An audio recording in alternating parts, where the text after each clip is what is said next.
Hi, it's Mitesh here from LA Net. I'm just going to talk to you today about the top 5 reasons why organisations get hacked. We just want to do our little bit here just to try and help. There's common reasons and pretty straightforward, well documented, simple ways to avoid getting hacked. So you see on the news all the time, an organisation's had all their data stolen. They've had a database of all their customer accounts, credit cards, stolen, it's gone. So we look at some of the ways how we can kind of combat this. So if we look at the top 5, we look at one. So let's start with identity. So identity is your, let's say your username and password to get into your organization's data.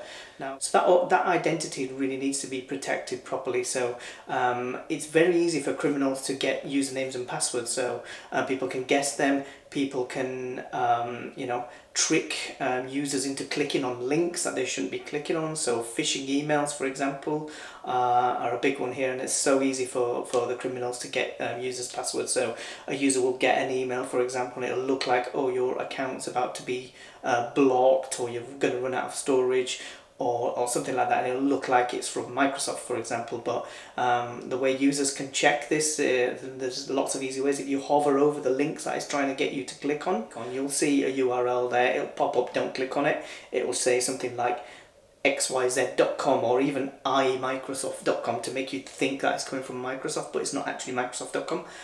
So there's little things there to look out for.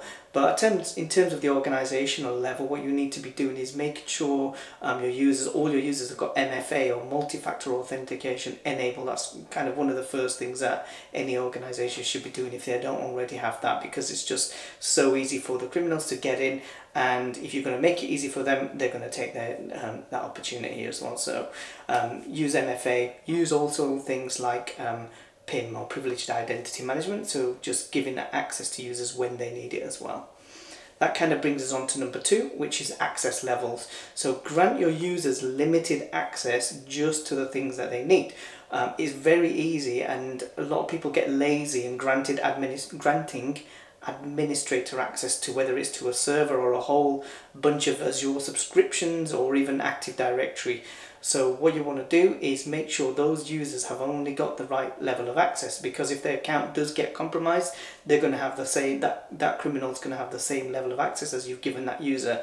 Now if you've given it too much, they've got a lot more access than they should have. So you really want to make sure those access levels are limited as well.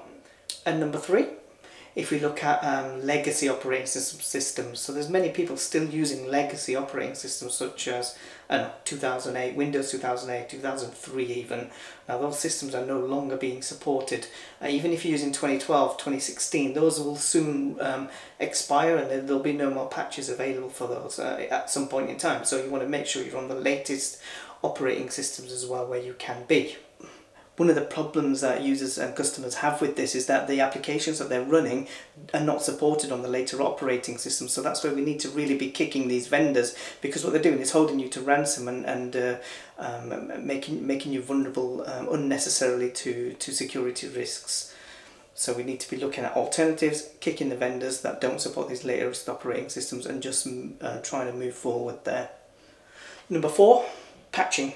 So a lot of organisations don't patch their operating systems, so they may have the latest operating systems, that's very nice, but if you're not patching them, you're leaving yourself open and vulnerable. There are known patches. These are when vulnerabilities are found, the criminals are all over them. They're all over them quickly, so you need to make sure you're patching quickly as well. So if you've got so some of the reasons why people don't patch is because they need to perform manual steps when their applications come back after a server reboot. Those things need to be fixed. There should be no manual intervention. If you're still doing that on your cloud infrastructure, then I would just say it's not fit for purpose, it's not fit for the cloud. So what you want to be doing is making sure you don't have things like that tripping up in your organization, because if you're using that not to patch your systems, you are really holding yourself wide open for attack. You can do this easily with automation. So there's in the Microsoft Azure platform, we've got Azure Automation, we've got the update module, for example. You want to be using that where you can because it's fairly simple. It's built into the platform. It's got good reporting. You can schedule different workloads at different times. If you've got a service made up of, let's say, 5 servers, you can patch them all at different times. So if it's a web service, for example, you're not going to bring your application down in one go. And number 5, the default. So when we're using cloud infrastructure, some of the defaults are there to make it easier to use. So when you want to set up a storage account or a database, the default will be to have a public endpoint on the internet so you can access your services quickly. Now, you may not always want that, and this is kind of where you see things in the news where somebody's left a storage account open and they left some files in there, and now some criminals have got hold of all their customer data or financial data or whatever it is, credit card information even, because that data was left there in a default state, may have just open read access. And those are the endpoints that you want to look for and stop.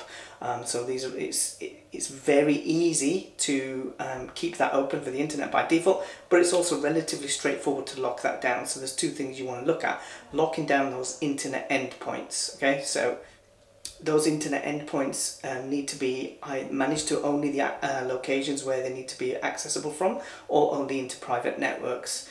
And then you've got to look at the identities that are used for those endpoints. So let's take the example of a SQL Server database.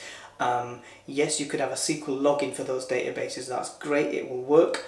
But what happens when if you do have that open, say over the internet, for example, because you may need to, I don't know, what happens, it could be a storage account. What happens when a user leaves? They've got access to your storage account, so they may have the access keys or the SQL Server logins.